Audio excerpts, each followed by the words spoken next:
In this game, Magnus Carlsen exchanges his queen for two of the rooks of Hikaru, and in the end, Hikaru is forced to resign because of his losing position due to Magnus's attack.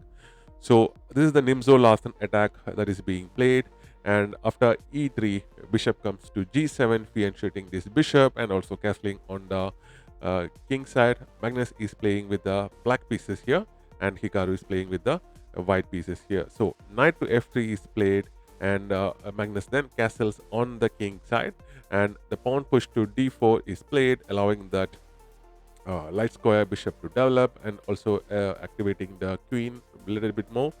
d6 now by Magnus, and bishop to e2 now by Hikaru, allowing him to castle on the king side.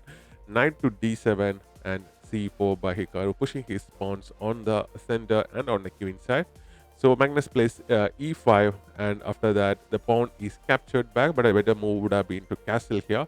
So Magnus captures the pawn back, and then Hikaru castles.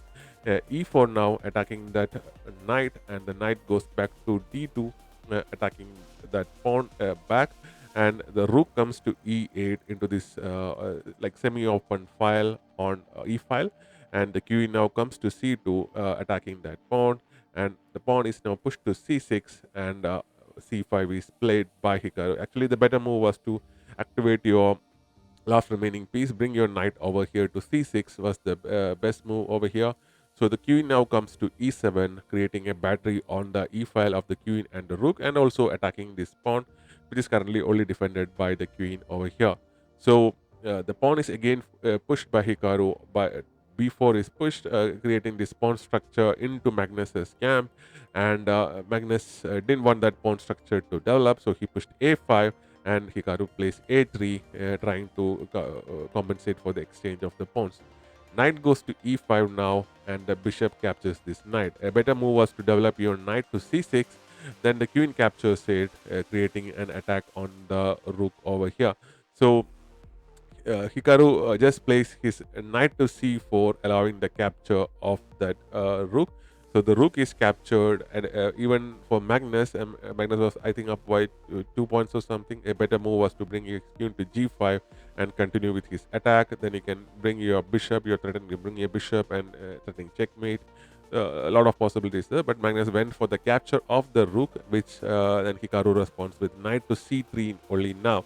Now this queen is trapped, there is nowhere for it to go, so Magnus will take that rook, and the bishop captures back. So a queen for two rooks is not back, and still now Magnus is only slightly better as of now.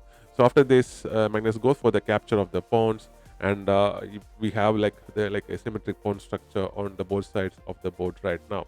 So bishop goes to e6, attacking that knight, and the knight jumps to d6, using that pawn as an outpost to develop the knight, and attacking the rook. So the rook goes to e7, and h3 is now played by Hikaru, and knight to d5 is played. And once the knight is captured, here you could have just taken this pawn over here, but Hikaru went for the capture of the knight.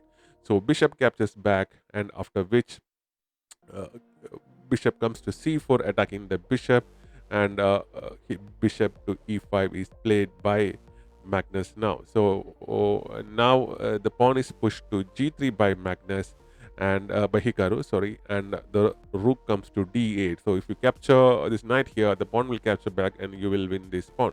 So the knight goes and captures this pawn over here, and the bishop captures back, and the queen captures the bishop back.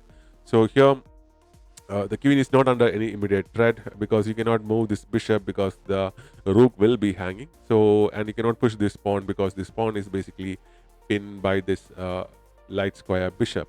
So first the king moves to g7, unpinning this particular pawn, and then the king goes to g2 by Hikaru, and then the rook to d2 is basically played.